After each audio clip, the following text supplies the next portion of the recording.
Oh my God, hi, it's celebrity gossip enthusiasts. So good to see you all. I'm Us Weekly's entertainment director, Travis Cronin, and you're tuned in to Us Weekly's Hot Hollywood podcast, the show where we break down all of the hottest celebrity gossip stories of the week, the fun, the freaky, it's just plain weird because they're like us, but they have more money and access. So it gets a little weird.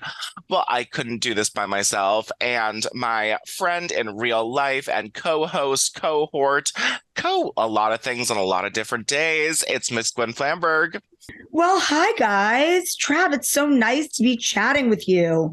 It really is. It just feel like a fun chat between girlfriends and gay friends catching up.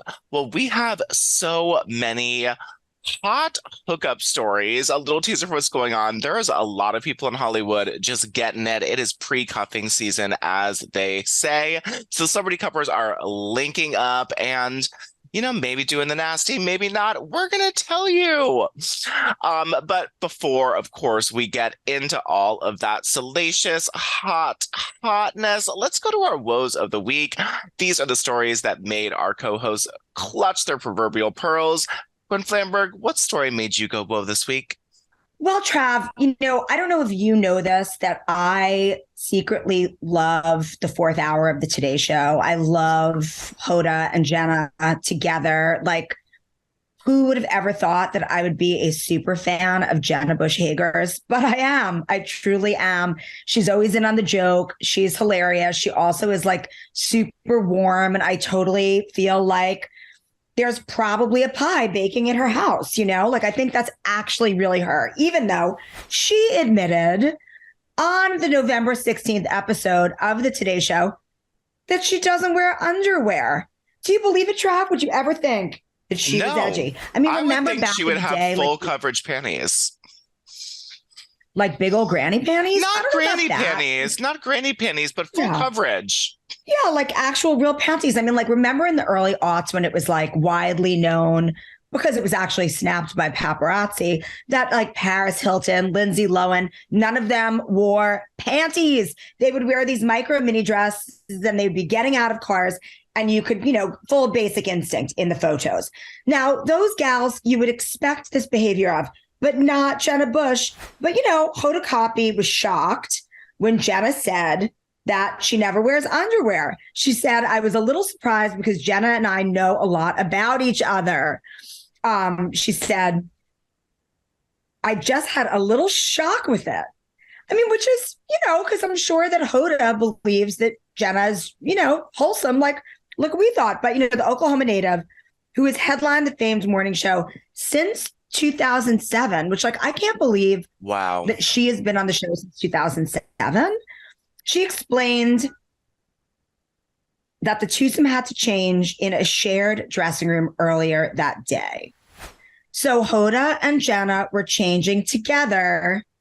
And as Jenna adjusted her outfit, Kotb noticed that her TV BFF wasn't wearing any undergarments. Now, Jenna explained that she doesn't like to wear underwear because she thinks that it makes for a better silhouette under her outfits. But she also quipped that she bets that, like, her mom, Laura Bush, who does seem rather puritanical. I don't think there's any debate there. I'm sure this is her most proud moment to know that her daughter doesn't wear any underwear. Anyway, it shocked me. And if you guys want to read all about it, you know what to do. Go to usmagazine.com/stylish, where we have all of the breaking beauty and style news of the week. I am absolutely shocked, especially because Jenna Bush Hager not wearing underwear. I mean, that headline just writes itself. I mean, the bush is there. I get that you're not, that you want no panty lines on TV, and I respect that. I think it's great. But aren't all of these clothes also, rented and gifted back? I'm sure they dry clean them, but she's just, raw dogging up in all of these borrowed clothes. And I just will never look at the fourth hour the same way. So thank you for that, Gwen. Hilarious. Well, my woe of the week, I just had to take a second to talk about the man single-handedly trying to repopulate the earth and who pushed the human population to 8 billion people that happened yesterday. It's Nick Cannon. Nick Cannon just welcomed his 11th child, and there is a 12th child on the way. There are six different women involved with this. Of course, the first, the original, Mariah Carey, Dem Babies, as they were called, but now they are called Dem Kids. And to add to my woe of the week, to give it a little A after the Roman numeral, Mariah Carey lost her trademark battle for the Queen of Christmas. There was a woman from China who's created like over 35 Christmas albums, and she sued Mariah Carey, saying she could not trademark the Queen of Christmas because there's other people in the world who get down with a lot with Christmas. And I don't know, I think it's great that everybody can participate, but I sort of wanted Mariah to get that title. I agree with you. I just like cannot believe that he just keeps having these kids. I mean, he's just very, very effusive with that sperm. I mean, God bless him. That he's throwing that sperm everywhere, and he really it feels like, do you remember that doctor who was doing IVF and surrogacy for people, and he used all of his own sperm, and he had like 100+ kids or whatever because he thought that he was so smart to repopulate the earth? Nick Cannon is very much giving that energy, that he is the one and that all of his seed is gonna change the earth. I mean, I don't know that he thinks that far in advance, but I appreciate your thought. I just think he thinks that he's special and needs to procreate more than anyone else. But I don't know. It's just weird. Stop having kids. And Melissa Joan Hart even tweeted like marked safe from not getting pregnant by Nick Cannon on Twitter, which I thought was so funny. So Hilarious. I mean, at least you're going to have a laugh about it. Well, let us dive into some of the news. Now, Us Weekly was first to report this. Love to say when we do that. But it's also, we also guessed this on the program. It was probably our resident psychic, baby woman, Sarah Huron, who's, I don't know, taking a mental drinking day while she's on Florida. That's why she's not here today. Exactly, at least that's what I'm gathering from her Be Real. Pete Davidson and Emily Ratajkowski are a couple. Now, if you read Us Weekly, we reported this like a month ago, that they were set up, a source tells us, by mutual friends and started talking on Instagram. And now they were the first photos have come out yesterday of him arriving at her New York City apartment to pick her up in his SUV. She came outside, the pap swarmed, then she ran back inside, and then she got a car to his apartment, and then they left together. It was like the least smooth trying to avoid the paparazzi I've ever seen in my life. But one fun thing that Emily Ratajkowski did today, she liked a viral tweet from Diane Warwick, who tweeted, "I will be dating Pete Davidson next," which I thought was so funny. Shortly after the news broke their wedding. And Gwen, least surprising celebrity story of the week or not? How do you feel about this hot new hookup? Yeah, I feel like it's not surprising to me. What is still a bit of a mystery is like, really, what does Pete Davidson have? Like, this is like a 9-inch penis. It's comic. It's comical. Like, I don't know. I just really, I want some details that we just don't have yet. And I mean, Emily Ratajkowski was reportedly seeing Brad Pitt, and now she, is hanging out with Pete Davidson for real. Like we had reporting that she was seeing Pete Davidson before we had the reporting that she was, quote, hanging out with Brad Pitt. So I'm just framing this as like, Pete Davidson does something better than Brad Pitt. Maybe a lot of things. We don't know, but I would like to know.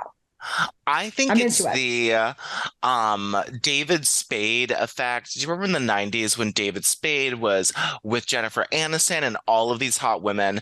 And he's not conventionally attractive. He's not tall. He wasn't really, the leading man in terms of who you think hot women in Hollywood should date, but he was really funny and real. And I think in a town like Hollywood, someone who can make you laugh, doesn't take themselves too seriously. I mean, Panty Dropper signed all of the hottest women in Hollywood up for it. And I think that's really what Pete's got here. I think it's part of it. It's got to be a little more. Also, he's just become like that quintessential he's the guy who you date when you're on He's a rite of rebound. passage. Like, he's kind of like, rebound tour, first stop. But, I got to tell you, I was walking in Tribeca the other day and I did see Sebastian McLeod. What's his name? Bear, whatever the Bear McLeod, whatever, like the ex-husband. The cheater. And he did not look attractive. He did not look attractive chomping on a burger or something like that in the outdoor section of Odeon. He lost, loser, cheat on a hot woman, you lose. You can't even eat a burger, right? Yeah, and sources told us that he was DMing girls and cheating on her for over a year. So very much screw Sebastian McLeod, Bear McLeod. And Gwen just called you ugly. Read him on the streets. I love to hear it. Well, it's funny, Gwen, that you were just talking about Brad Pitt and his love life as he was dating Emily Ratajkowski, because there are so many women in Brad's life. When it's raining, it is pouring right now. He was just hanging out with Ines de Ramon, who you may remember that name because she was just went through a celebrity divorce. From Paul Weasley of The Vampire Diaries, of having that great jaw, whatever you know him from. And they were at a Bono concert in LA on Sunday, according to photos that we obtained. After arriving together, and they met up with Cindy Crawford and Randy Gerber and Sean Penn. They held hands on their way inside the venue. Now, while a source close to Brad is telling us they are just friends, People magazine has been reported yesterday that they have been dating for a couple months. Now, this is sort of a little weird because well, yeah, because Ines de Ramon 2 months ago announced her separation from her 3-year marriage to Paul Weasley. The two of them had started dating in 2018 and just announced it and married in a very quiet ceremony. But Ines is not just a pretty face. She, sounds like sort of a good match for Brad. She's got it going on. She speaks 3 languages. She's a certified nutritionist and she works in the jewelry business. She currently works as the vice president of Anita Co. Jewelry and has been at the company for 3 years, according to her LinkedIn page, which I checked out. Now, a lot of people, when sources close to the celebrities say that they're just friends and not really dating, it means it's in the early phases and, they don't want to freak them out. So, I don't know. Have you looked at these pictures? What do you think about this new lady for Brad? She looks really beautiful. I like that she's not an actress. I like that she has an actual job. And as we know and we talk about on this podcast all the time, who knows who's really inside a relationship and when it ended. So while her, marriage may have did with Paul, I believe it's Wesley, not Weasley. Wesley. But not the pronunciation of names, Emily Ratajkowski, is not why we love you, Travis. We love you for all of the other things. I've never built myself as a linguist. I don't know. I'm into it. Like, what I really like is that it seems to me like Brad Pitt is not feeling like he needs to shack up with someone right away. It doesn't seem like he feels the need to get remarried anytime soon. He's just playing the field and having some fun. And again, as we've talked about a lot on this podcast, hot people bonking in Hollywood, have at it. As you say, cuffing season, do your thing, date, have fun. Everything doesn't have to be super serious. We shall see. Vamos a ver, as they say. I'm really getting like Olivia Wilde, Harry Styles vibes from Jason Sudeikis, because if I was Paul Wesley, not of the Weasleys of Harry Potter fame, apparently, if does not have red hair. He does not have red hair. If I was Paul Wesley, I would be super pissed and super insecure that my now soon-to-be ex-wife was going out with Brad Pitt and hanging out with Cindy Crawford and Randy Gerber and Sean Pitt, because he definitely cannot give her those things. I don't know. I kind of feel the opposite. Like, I think that when your ex starts dating someone who's like hot or notable or something, it kind of gives me a little bit of solace. Like, oh, at least they're not like with someone, like, okay, I can see it, that kind of thing. Yeah, you like I have more respect. You measure yourself up to them and feel better about yourself if they're dating somebody like hot as well. Exactly. All right. Well, then good for you, Paul Wesley. Well, let us move on.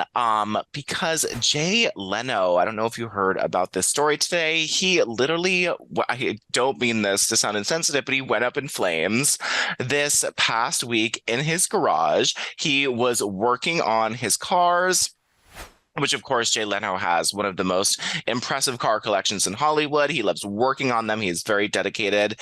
He, I don't know, carburetor, I'm not going to get this right. Well, it actually hasn't been released what caught on fire, but he was doing some car things and a fire happened. It burned his chest, his face, his hair. He has had one surgery now and skin grafts on his face and neck because of it. They say he just came out of surgery earlier today and he's doing better. But I mean, a full surgery and skin grafts over the face and neck. This is not, the peel that Gwen gets. This is like really bad. But it's his rep said that he is in good spirits and healing well, but still terrifying incident. Absolutely terrifying. I have always found Jay Leno's fascination with cars and classic cars to be a really super interesting hobby. I got, just wishing him the best for a speedy recovery. Burns are no joke.